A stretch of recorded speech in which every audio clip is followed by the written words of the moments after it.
Hello, everyone. Welcome back to another Helm to Tower video. I am Alex O'Neill. You might have seen me on the Helm to Tower podcast with Mike Burgess. So if you don't know, I've been writing, and by been writing, I mean it's been like 2 months, but I've been writing monthly columns over on irrationalpassions.com, our kind of home base, about Destiny, and this is going to be a bit of a companion piece to this month's February's column, and I'm going to hopefully be doing these with those going forward. This column is about getting ready for Lightfall. By the time you see this, we're a week away, just about a week away from the servers going down. So I wanted to kind of get into some other stuff, show a little bit of what I've been doing to prep. And you should definitely check out the column because not only do I go over a couple other things that I might not cover here because I'm mostly just going to show off some of the gear and kind of where I'm at and what I'm thinking and what I want to be doing for Lightfall, but I also go into what you should be doing day one of Lightfall to kind of optimize your time and smoothen out the experience so that way you kind of get everything that you need as quickly as possible. I know there's going to be a lot of new players jumping into Lightfall. I've played with some folks that are just kind of dabbling right now, kind of saving themselves for Lightfall, and I think it's going to be great. I think it's going to be a great starting point, but there's definitely like a bit of a routine and prep for an expansion is part of that, and then what you need to do when the expansion launches is definitely part of that too. I'm sure there's D1 alpha vets out there that have been playing since the Destiny alpha, just like, I know this game. I've played this game before. But yeah, I think I prep more for big expansions than I do for seasons usually, which makes sense. That's when everybody's popping off. So let's jump over here into the Destiny. I'm just hanging out on the helm. And let's look a little bit. I'll show off, this is where my character is at. If you don't know, I mostly play Warlock. I don't want to say I don't like the other classes, but I just, they're just not my thing. So I've got my full Artifice armor set. These are the ornaments that you get from the season pass this season. This kind of like cool green and black set. I forget what it's called. Let's take a look. I'm not sure what the other ones look on the other characters. I should check that. I should look into that. Hardened Basilisk robe. So like the Basilisk set. It's kind of like a green set. I haven't put a shader on it. I'm still, dabbling with that. This is my Artifice armor set. So you can see every piece is Artifice. I'm pretty happy with the stats that we ended up getting from me and Mike and other folks grinded out our armor. Weapons, I'm like always swapping like which weapons I want to carry. So, we'll see what I actually have when we get into day one. But obviously, this is the good stuff that you came here for. This is the sicko mode stuff. The only thing I'll say for bounties that I tend to not prep are the clan bounties, just because you have to get other people to run those with you, and not always the easiest thing to wrangle folks for. 4+ gambit wins when you're running on that playlist stacked, and people are just absolutely running over you. But yeah, I mean, I go over this a little bit in my piece. You should check out the column where I kind of list out the specifics you want. Obviously, weekly bounties are what you want to aim for. You can see under rewards, it says XP++, as opposed to, say, a daily bounty, which gives you XP+, and a repeatable bounty, which just gives you XP with no plus.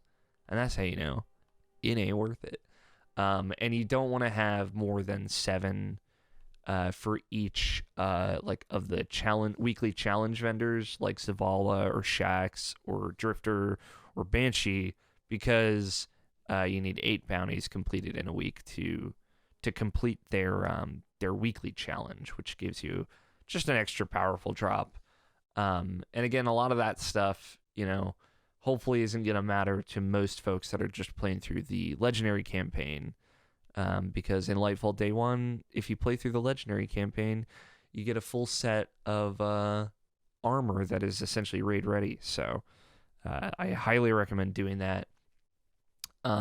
If you have been doing it, right, the Dreaming City actually has 7 total weekly bounties. And there's like a 6-week like loop that the Dreaming City goes through to access the 6 Ascendant Challenge bounties. You can see I have all of them finally. I actually started them a week early, so I was able to finish them a week early, but there will be one available next week as well for folks that want to just get some extra bounties done. They're easy. You know, I love the Dreaming City for new players, right? I say in my piece, like, hey, you know, you don't have to save bounties. It's a fully non-essential thing. All it's going to do is get you more artifact unlocks, right?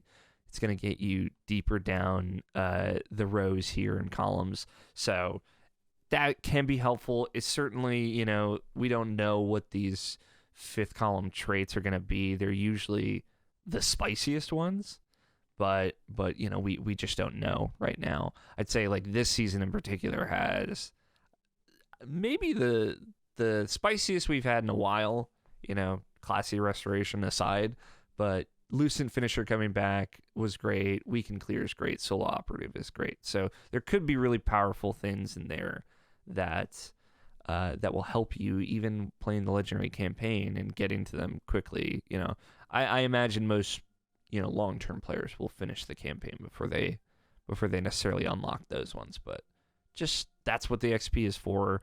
XP is also going to get you, you know, a power bonus on your artifact, which will just help you get your levels up, help the grind.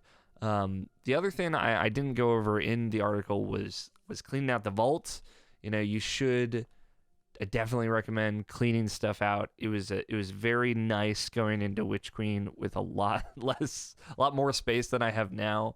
You can see I have, like, you know, a lot of crafted weapons. I think I have just about all of them. So I've kind of held on to them. I probably don't need to, and at some point when there's more and more and more crafted weapons, I will have to come to the grim reality that, you know, I'm at 355 out of 600, and I feel very good about that. About half the vault fully empty, clean, ready to go.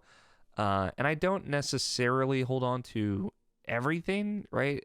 And this is always such a it's like a criminal expose every time you show some in your vault. I'm very proud of mine. I don't think I have too much garbage in here. I just keep multiples of the guns that I like, or, you know, sometimes I'll keep multiples of Avalanche because you can't get them throughout the year because it's only during the Dawning event. But, you know, and then, you know, armor is where I think a lot of folks are gonna have a lot of extra stuff, and that's fine. The thing I'll say is it's fine. But if your vault is full going into Lightfall, you're going to have to clean it at some point during Lightfall, and that's going to be super not fun when you're just trying to unlock Strand and get all the new stuff. But keep it clean, get rid of that junk, get rid of those things that are not of, you know, like 1350 power. I will, you know, at some point use this. I have used this season. I just haven't infused it because I didn't have to. Right, but if you see something in there that's like got a low or the minimum power level, could be a thing that you don't use. Y'all know the deal. Y'all watch Dado. He's out there scrubbing these vaults clean. And then, you know, on the hardcore end of it, you can save some materials, right? I ended up losing some of my materials that I had saved in my Postmaster, but I have a couple extra Ascendant alloys for weapon crafting. And that's really it right now. I have like, you know, 9 Ascendant shards and 49 prisms and things like that. So I'm not too worried about it.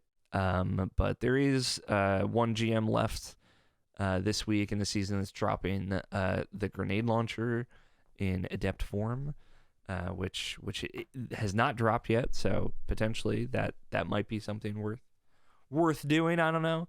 But yeah, that is how I've prepped myself for Lightfall. How you can prep yourself for Lightfall. Go out, do those weekly bounties. Talk to Shawhan.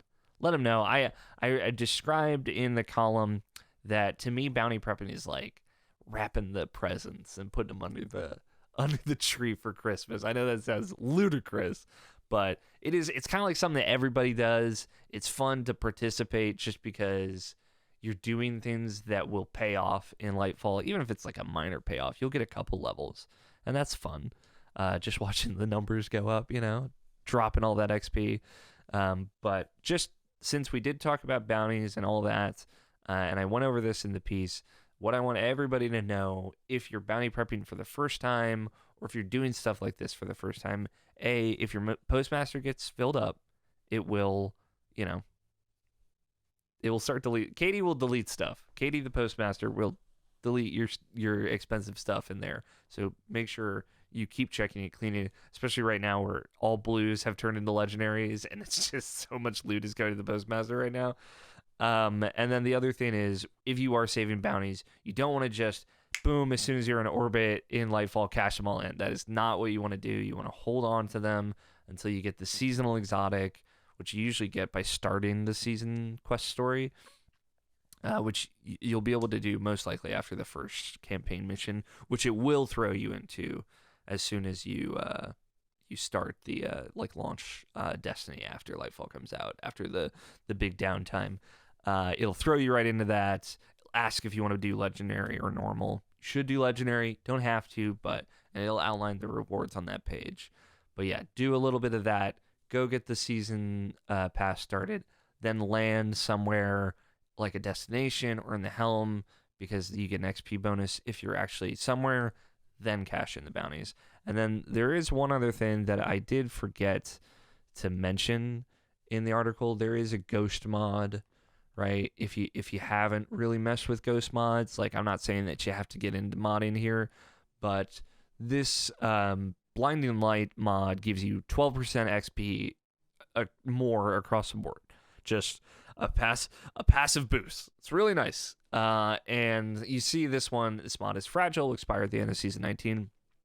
If it's anything like when Witch Queen came out, well, this might expire. There will just be an exact identical new one that comes out when season 20 starts. So equip that first thing, just to have on. That'll help you when you turn in your bounties. That'll help you when you're running the campaign and getting XP from those encounters. All that good stuff. So that is where I'm at with Lightfall prep. I'm very excited.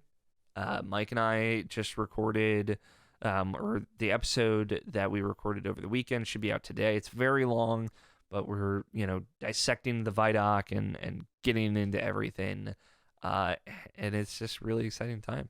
Exciting time to be playing Destiny. The end is beginning, and I really just can't wait to see what happens next. So I will see all of you Guardians on day 1 on the 28th, and I am stoked.